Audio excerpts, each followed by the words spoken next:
அது யோவான் 19ஆம் அதிகாரம் 28ஆம் வசனம். யோவான் 19ஆம் அதிகாரம் 28ஆம் வசனம். வேத வாக்கியம் நிறைவேறத்தக்க நான் தாகமாய் இருக்கிறேன் என்று இயேசு சிலுவையிலே சொல்லுகிறார். வேத வாக்கியம் நிறைவேறத்தக்க நான் தாகமாய் இருக்கிறேன் என்று இயேசு சொன்னார். கண்களை மூடி தேவனை நோக்கி தாகம் அடைந்தோ எல்லோருமே தாகத்தை தீர்க்க வாரும். தாகம் அடைந்தோ எல்லோருமே தாகத்தை தீர்க்க வாரும். ஜீவ தண்ணீரான கர்த்தரே சுநாத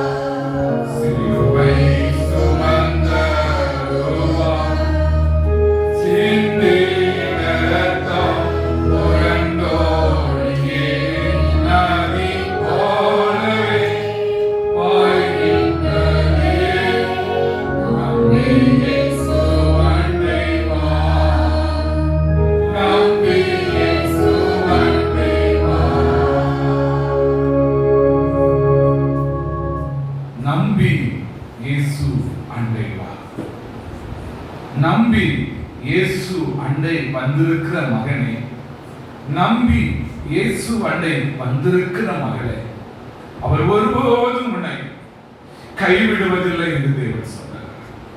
ஒருபோதும் உன்னை மறப்பதில்லை என்று தேவன் சொல்கிறார். தாய் மறந்தாலும் தகப்பனார் மறந்தாலும் நீ நம்பினவர் கைவிட்டாலும் இயேசு உன்னை ஒருபோதும் கைவிட மாட்டேன் என்று வாக்கு கொடுக்கிறார்.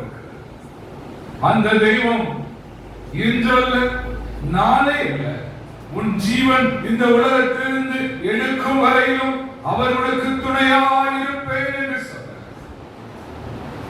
என் தாகத்தை தீர்க்க யார் உண்டு என்று நீ நினைக்கிற மகளே, என் கணவர் என் வாழ்க்கையில் எனக்கு துணையாய் இருப்பார், அவர் எல்லாவற்றையும் என்னை பார்த்துக் கொள்வார் என்று நீ நம்பி அவரை கைப்பிடித்து அவரோடு வாழ்ந்து கொண்டிருக்கலாம்.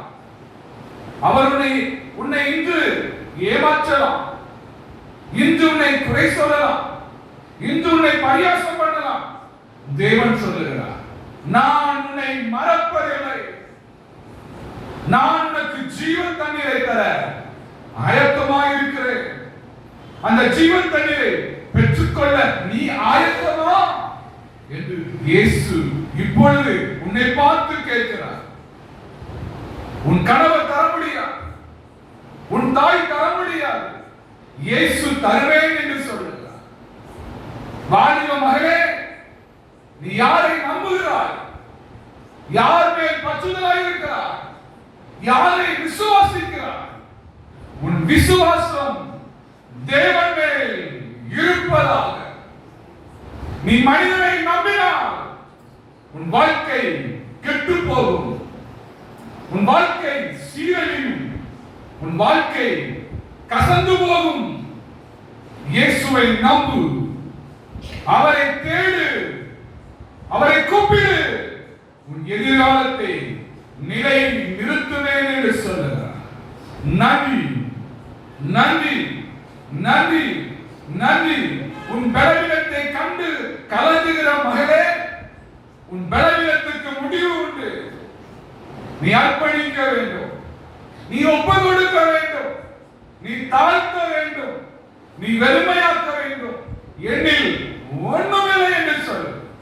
தேவன் வருவேன் என்று சொல்லுகிறார், உன்னை நடத்துவேன் என்று சொல்லுகிறார், உன் பலவீனம் மாறும் என்று தேவன் சொல்லுகிறார். தேவன் உன்னை தேடி வருவேன் என்று சொல்லுகிறார். Thank you Lord. இந்த நேரத்தில் உன்னை தேடிதான் இயேசு பேசுகிறார், உன்னை